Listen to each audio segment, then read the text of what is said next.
video. I just haven't found the time to get out and do even a day hike. Trying to work as much as I can right now, trying to save up for all the backpacking trips I have planned for later this year. So I'm going to do a video about my hiking shoes. I'm going to show you what I started with and what I'm currently using.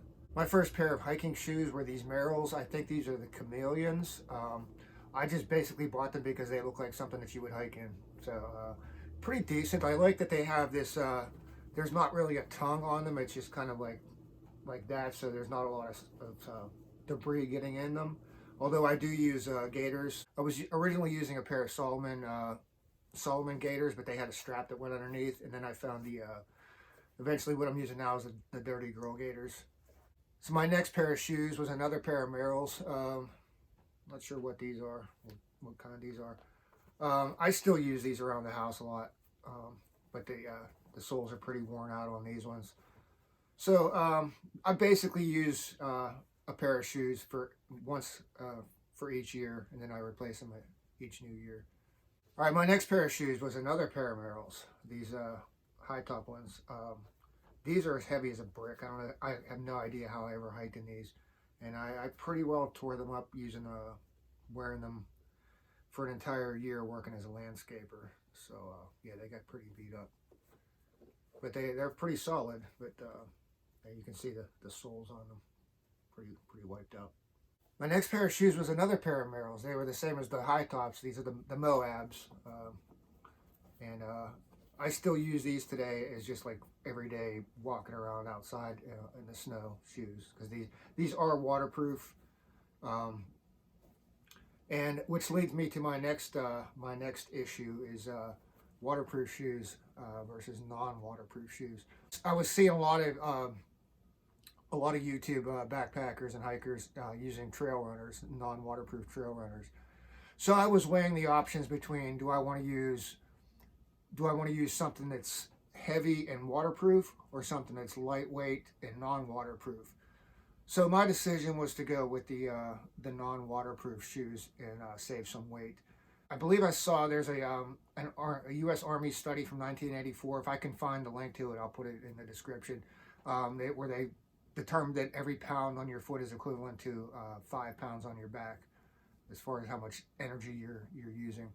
So yeah, I went with I've started to look at trail runners, and since I had already used Merrells for 4 straight years, I went with another pair of Merrells. I found these ones,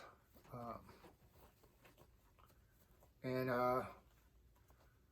did not like these ones. I really got these. I needed a pair of black shoes for work, anyways, at the job I was working. The laces broke real quickly on these, and I just wasn't thrilled with them. So I decided to go with, this is almost like a sock material here. So I decided to make the switch to what I was seeing a lot of backpackers using was the Ultras. A lot of the backpackers are using the Ultra Lone Peaks, but I found these Ultra Superiors. These are the Superior 4s. Really like these, and I still use these all the time today, even though the treads are gone. I don't use them for hiking anymore, but just around town. Yeah, these are super lightweight. So yeah, these lasted me a season. Then I switched to the Lone Peaks next. So I got the Lone Peak 4.5s, and I really like these ones too. A little bit heavier than the Superiors, but yeah, I really like these. And it's like I was talking about the Dirty Girl gaiters. All the Ultra shoes have this what's called a gaiter trap on here, on this end, and then they have this this metal piece, this metal loop on here. And the Dirty Girl gaiters are designed specifically to hook up to here and here on the back. There's no strap or anything running underneath. So yeah, these were good shoes until the side blew out, which is to be expected on with the Ultras. I think any trail runners will start doing this after. I think I had 500 or 600 miles on these, and the side blew out. So yeah, I like these ones. Then the next year, I guess, which was last year, I got the Lone Peak 5s. I'm not exactly thrilled with these. They did make some upgrades to the durability of that part that blew out on the 4.5s. Another issue that a lot of people had with the Lone Peaks was this rubber end cap. It's just glued on, and it would peel off pretty often. So what they did was they put stitching in here also. Now I found when I first got these, the stitching just started unraveling after the first 30 miles. It was just like thread everywhere. It was just really distracting. So I took them back to REI. They got me a new pair. And what I did was I put a strip of super glue over the stitching to keep it from unraveling. So this year, what I'm looking at is going with the Ultra Superiors again. The Superior 5s are out this year, and I do like that they beefed up the treads on them compared to what the 4s that I had, the Superior 4s. So yeah, I'm probably going to go with those. They're $10 cheaper than the Lone Peaks, and they're lighter. So probably going to switch to those this year. But I still got some miles left on these ones, so before I do that. One thing you want to look at when you're getting hiking shoes is you want to size up from your normal size shoe. I usually go about a half a size to maybe a size bigger than what I normally wear, because a lot of times I'm going to have more socks on, especially in the winter. I'll have thicker socks on. And also, when you're going down a hill, you don't want your toes jamming up into the toe box and losing toenails or whatever. I also do this what's called a runner's. I think it's called a runner's loop or runner's lacing system. You can Google. I'll put a link to this. REI has an article about this. I'll put a link to it in the description. But it's just a way of lacing these up that keeps your foot from sliding. Another thing I don't like about these the Lone Peak 5s is they seem to have they're wider, and my foot just seems to move around way too much in them. Compared to the 4.5s. I don't know if they changed something on them, but non-waterproof shoes, the water's going to drain right out. If you have waterproof shoes, all that the rain's going to get in there no matter what. So all that water is going to be just sitting there sloshing around with your feet, which is not obviously good for your feet. So another good reason for the non-waterproof shoes. They have there's holes where the water can just drain out, and they dry pretty quickly too. So what I'll do when I get to camp is I'll take the insoles out and set the insoles. If they're wet, I'm going to take the insoles out and set them aside.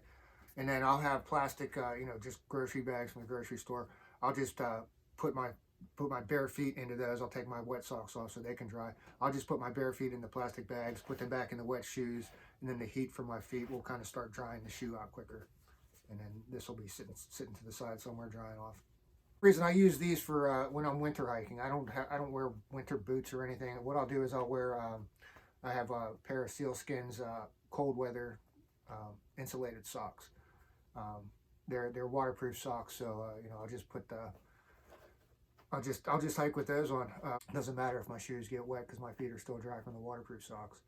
So yeah, that's what I do in the winter. Now, while I got this insole out, I want to talk about an insole that I had. I was using. I switched out the insoles on one of my pairs of shoes to the Trailblazers Superfeet, I think is what it was called. And what they do is they have there's a hard plastic parts on the bottom here, and then this part right here, there's a hole here with a gel insert. And what I found was just from walking on it all day, the edges of that circular hole were digging into my feet and causing blisters, so I had to get rid of those. So not a big fan of those, but some people swear by them.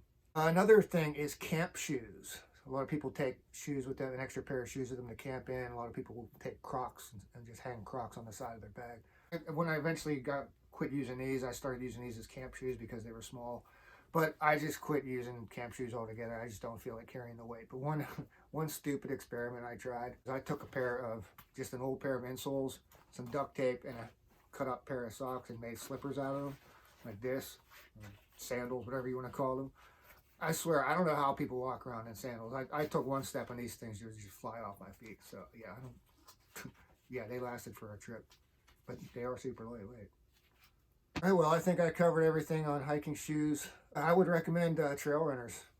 I didn't want to believe it at first, when I first started seeing YouTube videos about people talking about it, but yeah, I highly recommend trail runners. Yeah, that's all I got for this one, and thanks for watching.